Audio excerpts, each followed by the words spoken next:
మగవులు మెచ్చే ఆషాఢం sale Chennai shopping mall ఆడి KG sale.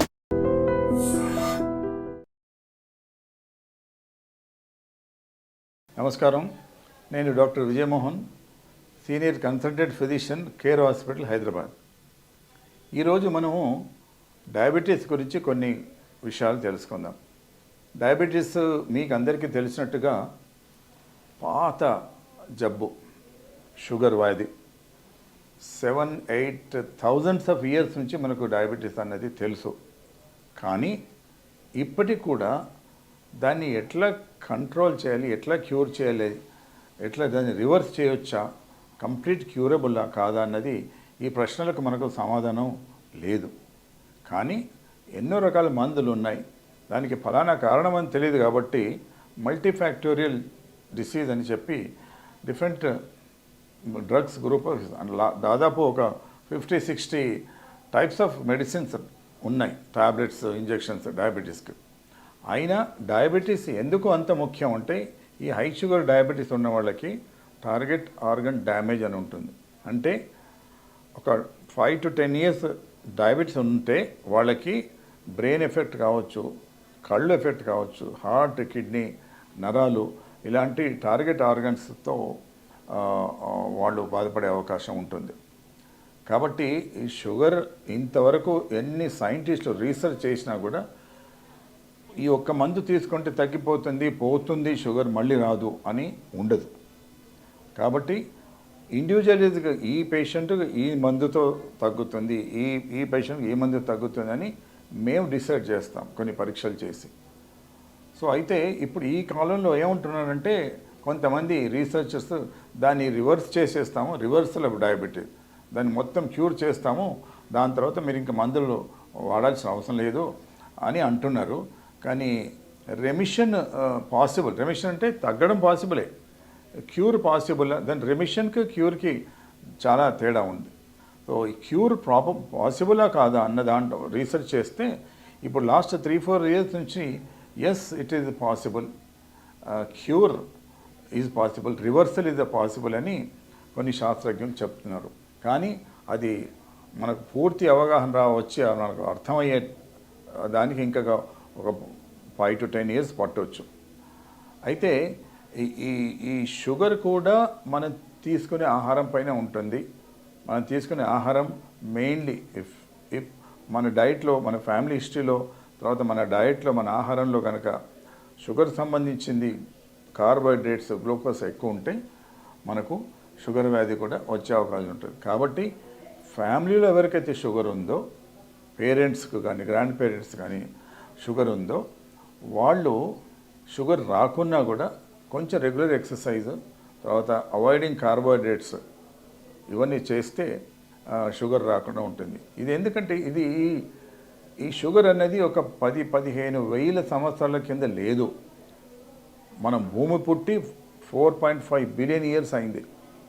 అయినా sugar వచ్చి ఒక 10,000 years అయింది. ఎందుకు అంటే అప్పుడు ఒక 10-15,000 years కంటే ముందు షుగర్ అనేది లేదు. మనుషులు షుగర్ తినేది కాదు. ఫస్ట్ రైస్ కూడా అప్పుడు లేదు. రైస్ వచ్చి 10-12 సంవత్సరాలు అయింది. షుగర్ వచ్చి 8-10 సంవత్సరాలు అయింది.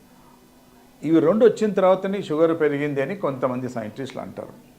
కాబట్టి ఈ రెండుటి మనం కొంచెం కంట్రోల్గా ఉంచుకుంటే షుగర్ సంబంధించిన కాంప్లికేషన్స్ రాకుండా ఉంటాయి.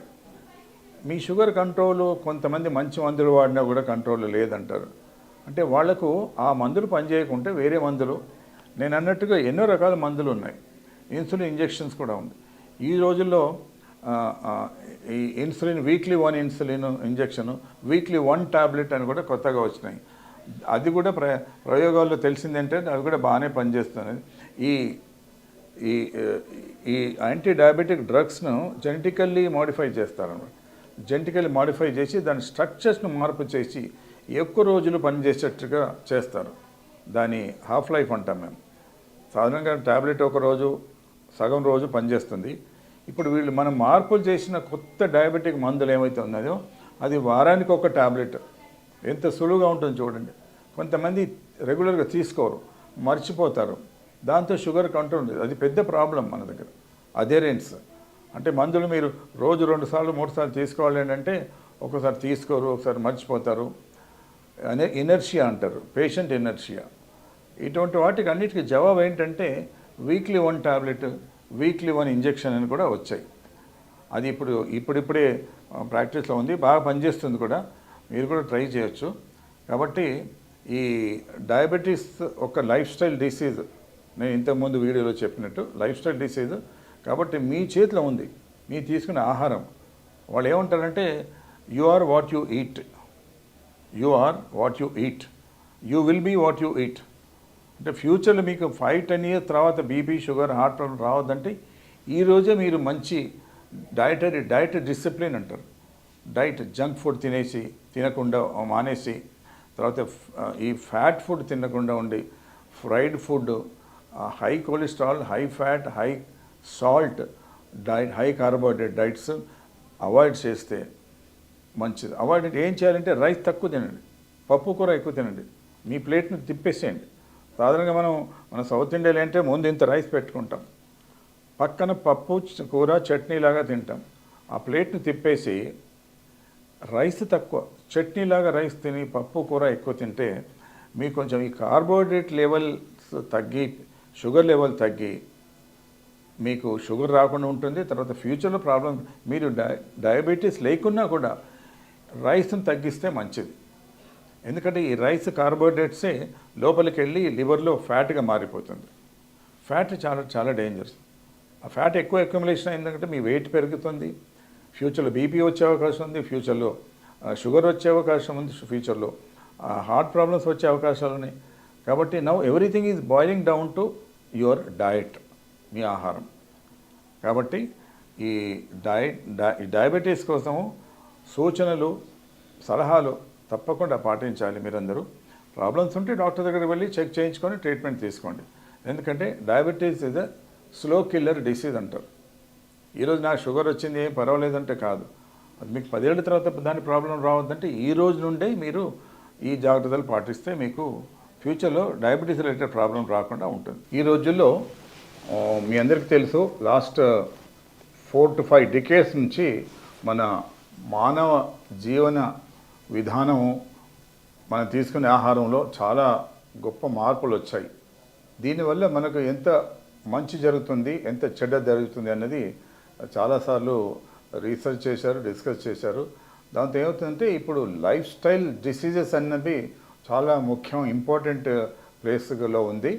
అంత శాస్త్రజ్ఞులు కూడా దీనిపైన చాలా టెస్ట్లు అవి చేస్తున్నారు. మనం ఈ మధ్యలో వింటున్నాము, యంగ్స్టర్స్ కూడా హార్ట్ అటాక్, బీపీ, షుగర్ వస్తుంది. కాబట్టి వీటన్నిటికీ కారణం ఏంటి అని రీసెర్చ్ చేస్తే మానవ జీవన శైలిలో వచ్చిన మార్పులే దీనికి కారణం. అంటే మనం లైఫ్ స్టైల్ డిసీజెస్ అంటాం అన్నమాట. లైఫ్ స్టైల్ రిలేటెడ్ డిసీజ్ ఇవి ఏంటిది? High BP, high sugar, heart problems, brain problems, kidney, ఇవన్నీ ఈ రోజుల్లో తక్కువ వయసున్న వాళ్ళకి. అంతకుముందు ఈ జబ్బులన్నీ పెద్దవాళ్ళకు వచ్చే జబ్బులు అని అనుకునేవాళ్ళం. ఈవెన్ క్యాన్సర్ కూడా యంగ్ పీపుల్లో కూడా వస్తుంది. దీని అన్నిటికీ కారణం ఏంటంటే ఇప్పుడు కొంతమంది గ్రూప్ ఆఫ్ సైంటిస్ట్ ఏమంటున్నారంటే డయట్, మనం తీసుకునే ఆహారము చాలా ముఖ్యము, దానివల్లే చాలా జబ్బులు వస్తాయి, అన్ని రోగాలు మొదలయ్యేది ఇక్కడ నుంచి అని అంటున్నారు. చాలా మట్టుకి డయట్ రిలేటెడ్ డిసీజ్లో బీపీ, షుగర్, కొలెస్ట్రాల్, తర్వాత ఓవర్ వెయిట్, తర్వాత ఈ అల్జైమర్స్ అనే రోగము, తర్వాత ఈవెన్ క్యాన్సర్స్ కూడా మన తినే ఆహారంలో వచ్చే మార్పులతో వస్తుంది అని కూడా అంటున్నారు. ఈ మధ్యలో మనం వింటూనే ఉన్నాము, ఈ ప్లాస్టిక్ అనేది మనం ఎక్కువ యూజ్ చేస్తున్నాం. ఎంత ప్రచారం చేసినా ప్లాస్టిక్ వాడొద్దు అన్నా కూడా అది మన దైనందిన జీవితంలో నుంచి పోవట్లేదు. ప్రతి దాంట్లో మనం ప్లాస్టిక్ వాడతాం. కాబట్టి ఆ ప్లాస్టిక్ మనకు బాడీలో కూడా వెళ్తుంది, మైక్రో ప్లాస్టిక్స్, అది బాడీలో వెళ్తుంది. దాంతో కూడా కొన్ని రోగాలు వస్తాయి. అయితే ఈ జీవన శైలితో వచ్చే రోగాలలో నేను అన్నట్టుగా బీపీ, షుగర్, హార్ట్ ప్రాబ్లమ్స్ ఉన్నాయి. ఇవన్నీ కడుపులో మనం తినే ఆహారం మూలాన వస్తుందంటారు. మనం తినే ఆహారంలో మంచి ఆహారం, చెడు ఆహారం అని 2 ఉంటాయి. ఇప్పుడు ఎక్కువ ఫ్యాట్, ఎక్కువ ఉప్పు, ఎక్కువ ఫ్రైడ్ ఐటమ్స్, ఇవన్నీ మంచి ఫుడ్ కాదు. ఎందుకు మంచి ఫుడ్ కాదు అంటే మన బాడీలో నార్మల్ హ్యూమన్ బాడీలో ఒక 4 ట్రిలియన్ సెల్స్ ఉంటాయి మొత్తం బాడీలో, లోపల బయట స్కిన్, బోన్స్, లంగ్స్ అన్ని 4 ట్రిలియన్ 4 ట్రిలియన్ సెల్స్ ఉంటాయి. కానీ మన కడుపులో ఉన్న బ్యాక్టీరియా గట్ మైక్రోబయోటా అంటాం, అది ఒక 10 ట్రిలియన్స్ ఉంటాయి. అంటే మన హోల్ బాడీలో 4 ట్రిలియన్స్, తర్వాత కడుపులో ఉన్న బ్యాక్టీరియా మాత్రమే సెల్స్, అంటే బ్యాక్టీరియా మాత్రమే ఒక 10 ట్రిలియన్స్ ఉంటాయి. దాంట్లో గుడ్ బ్యాక్టీరియా, బ్యాడ్ బ్యాక్టీరియా. మనం ఉండే అట్మాస్ఫియర్లో చాలా బ్యాక్టీరియా, వైరస్ ఉంటాయి. మనం ప్రతిసారి గాలి తీస్తున్నప్పుడు, తింటున్నప్పుడు మన మిలియన్స్ ఆఫ్ బ్యాక్టీరియా, వైరస్ లోపలికి వెళ్తుంది. కానీ దేవుడు మనకు ఒక ఇమ్యూన్ సిస్టమ్ అని ఒకటి ఇచ్చాడు. ఆ ఇమ్యూన్ సిస్టమ్ వల్ల ఇవి మనకు సాధారణంగా రోగం రాదు, కానీ వచ్చే అవకాశం ఉంటుంది. మనం తినే ఆహారంలో, యాజ్ ఐ సెడ్, మంచి ఆహారం, చెడు ఆహారం. ఈ కడుపులో ఉండే bacteria, microbiota, good bacteria, bad bacteria 2 ఉంటాయి. మంచి good food is good for good bacteria, bad food is good for bad bacteria. అంటే మనం తినేది బయట ఈ junk food, fried food, processed food, tinned food, stored food, ఇవన్నీ మంచిది కాదు. ఈ రోజుల్లో ఈ యూత్ యంగ్స్టర్స్ అందరూ they are getting attracted to outside food. ఈ బయట నుంచి ఆర్డర్ చేసి ఆన్లైన్ తెప్పించుకోవడము, లేదంటే స్ట్రీట్లో ఫాస్ట్ ఫుడ్ ఇవ్వడము, జంక్ ఫుడ్, వీళ్ళని జంకీస్ అంటాం మనం.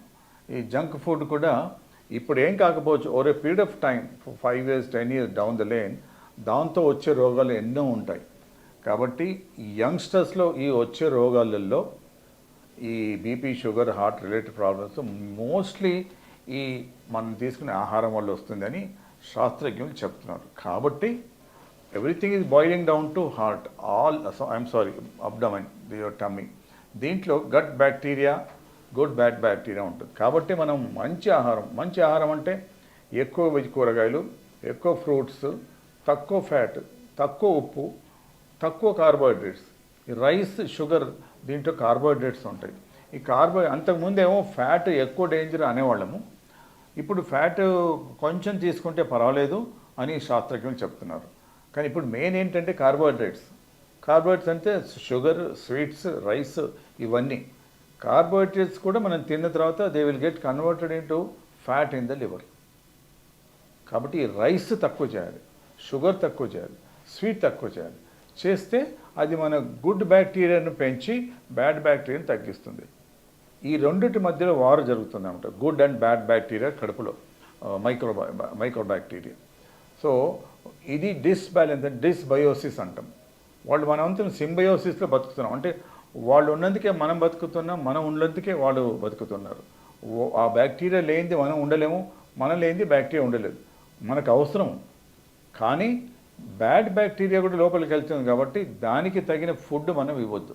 నేను చెప్పినట్టుగా fried food, spicy food, stored food, over heated food, fast food వాడు 2 నిమిషాలు మీకు చేసి ఇచ్చేస్తాడు. తర్వాత స్టోర్డ్ ఫుడ్, ప్రాసెస్ ఫుడ్, ఇవన్నీ ఫుడ్ తినకుండా ఉంటే ఫ్యూచర్ అవాయిడ్ చేయాలి. అయినంత మట్టుకు ఎక్కువ కూరగాయలు, ఎక్కువ ఫ్రూట్స్ తినాలి. తింటే ఈ రైస్, ఫ్యాట్, ఉప్పు తక్కువ ఉన్న pickles, papads, chips, potato chips, potato మంచిదే, కానీ మీరు ఉట్టి బాయిల్డ్ పొటాటో తింటే మంచిది. చిప్స్ తినొద్దు, ఫ్రెంచ్ ఫ్రైస్ తినొద్దు. ఇవన్నీ చాలా మనం జాగ్రత్తగా ఉంటే ఫ్యూచర్లో ప్రాబ్లం లేక ఈ లైఫ్ స్టైల్ రిలేటెడ్ డిసీజెస్ ఏవైతే యంగ్స్టర్స్కి వస్తుందో ఈ రోజుల్లో, అది తగ్గించిన వాళ్ళం అవుతాం. సో కాబట్టి మై డియర్ వ్యూవర్స్, మీరు తీసుకునే డయట్ మీద ఎక్కువ ఫోకస్ చేసి avoid eating all the junk food. Salad చాలా మంచిది, అంటే రా వెజిటబుల్స్, దాంట్లో ఫైబర్ ఉంటుంది. Fibre is good food for good bacteria. మనకు అవసరం లేదు ఫైబర్, మనం డైజెస్ట్ చేయలేము, కానీ మనం డైజెస్ట్ చేయలేనిది తను తింటుంది అన్నమాట, ఏది గుడ్ బ్యాక్టీరియా. కాబట్టి ఈ డయట్ గురించి చాలా ఇంపార్టెంట్. అసలు ఈ లాస్ట్ 30-40 years నుంచి ఎక్కువ రీసెర్చ్ దీనిపైన జరుగుతుంది. So take good food which is good for your good bacteria. Thank you very much. Sir, one life lesson what medicine has taught you. Whatever you can do without expecting. But I really believe మన positive attitude ఉంటేనే మనం ఏదైనా సాధించగలం. Gut ని మనం correct గా deal చేసినట్లయితే అది మనకి పాజిటివ్ హార్మోన్స్ ని రిలీజ్ చేస్తుంది. షుగర్ వచ్చిన వాళ్ళ పరిస్థితి ఏంటి? పొట్ట దగ్గర పెరిగితే దాన్ని ఆండ్రాయిడ్ అంటారు, ఆండ్రాయిడ్ ఫోన్ కదా. అసలు థాట్స్ ఎందుకు వస్తాయి? బ్రెయిన్ డెడ్ అంటే దానికి ప్రపంచం అంతా కూడా కొన్ని నిర్దిష్టమైనటువంటి లక్షణాలు ఉంటాయి. మానసికంగా ధైర్యంగా ఉంటే క్యాన్సర్ జయించవచ్చు. You are a doctor for a cause sir, అంతే. వాళ్ళకి వచ్చిన ఆదాయం కాకుండా ఫ్రీ సర్వీస్ ఎంతమందికో చేస్తుంది.